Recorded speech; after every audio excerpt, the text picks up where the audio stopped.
Don't come for me. Okay.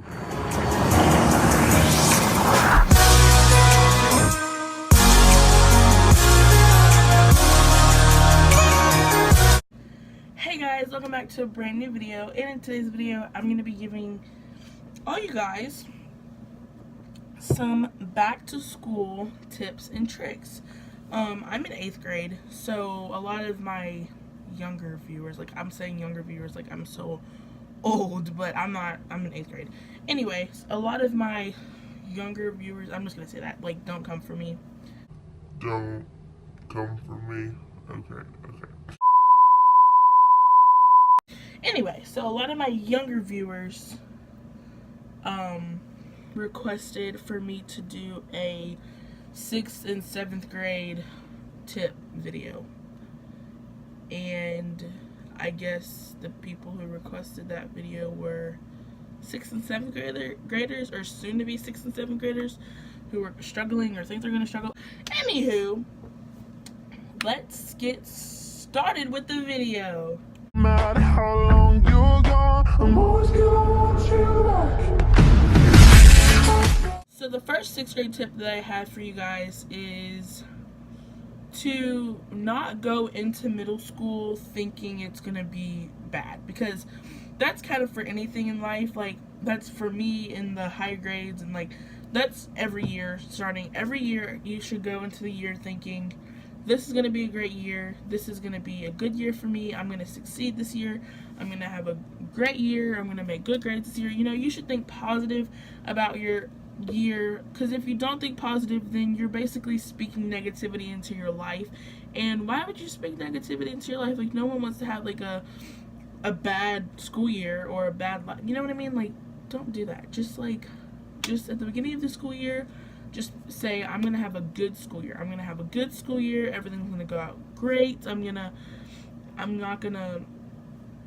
just going to do what I need to do and have a good school year. And if you are struggling some days, just remind yourself that at the beginning of this year, I said I'm going to have a good school year. So there's no way that I can have a bad school year. You know what I mean?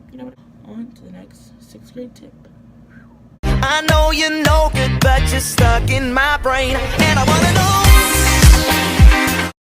So the next 6th grade tip is to not be, this kind of goes to the last one, but don't be so nervous your first day, because when you're nervous, it kind of like makes you, when you're nervous, you act nervous. Like, I don't know if it's for you, but for me, when I'm nervous, I act nervous. Whenever you're nervous, people will notice that you're nervous, you know what I mean? So try not to be super, like, I'm obviously going to be nervous. Your first day in middle school, you're going down the halls, like, you're not the big kids on campus anymore. It can be very intimidating.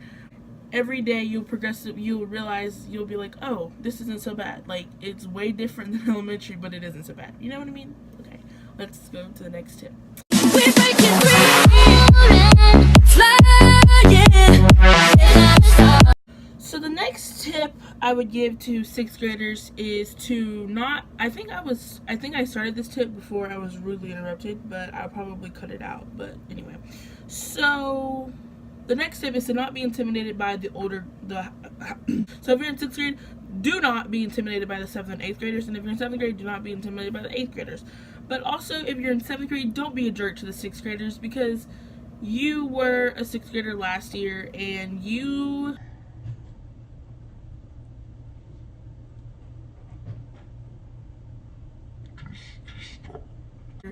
still not the senior on campus. You're still not big and bad yet. So just don't be a jerk to the 6th graders, because you were them last year and they're just trying to make their way. But 6th graders, don't be intimidated by the higher grade. 7th graders, don't be intimidated by the higher grade. So for 6th graders, 7th and 8th graders they crave to intimidate you, because when they were in 6th grade, they're like, oh my gosh, I cannot wait till I'm in the older grade so I can intimidate the 6th graders and they'll be scared of me. Because I know I was. Whenever I was in 6th grade, I was like, these 8th graders think they can like get to me. When I get in 8th grade, I'm going to be the same way. When I get in 7th grade, I'm going to be the same way. Because even the 7th graders were like, they were just too much. But you know what? That's okay. Because I was not intimidated. Because if you're tall, like I'm very tall. I was shorter in 6th grade than I am now. but I was still taller than 6th grade, 7th grade, and some 8th graders, you know? So if you're tall, you have no reason to be intimidated by the older grades, but just you know, don't be intimidated by them. They can't do anything to you. Don't let them scare you. They'll say snarky comments like, ooh, look, little 6th graders, da da da, blah blah blah. Don't be intimidated, okay? Do not be intimidated.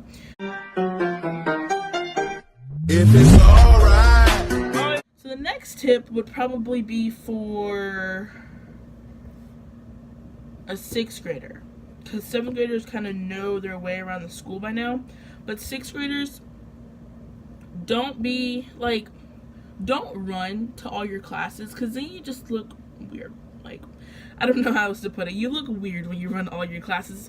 You're not going to be late, and even if you are, your teachers know you're in 6th grade. Like, if it's like in December and you're like, well, I start school in August, so by December, if you're in 6th grade, you should know your way around school, and you shouldn't have an excuse in December. Your excuse of being late shouldn't be like, oh, I forgot where I was going. You know what I mean? Like, that's not an excuse unless you moved to that school recently. But if you started with everybody else and it's like a few months after school started, you really do not have an excuse. Your excuse cannot be, I forgot where I was going. The first month, your teachers will be pretty I had this problem last time. Sympathetic towards you. They'll be more understanding of how you are new and you're kind of new to the school and you don't really know where everything is yet.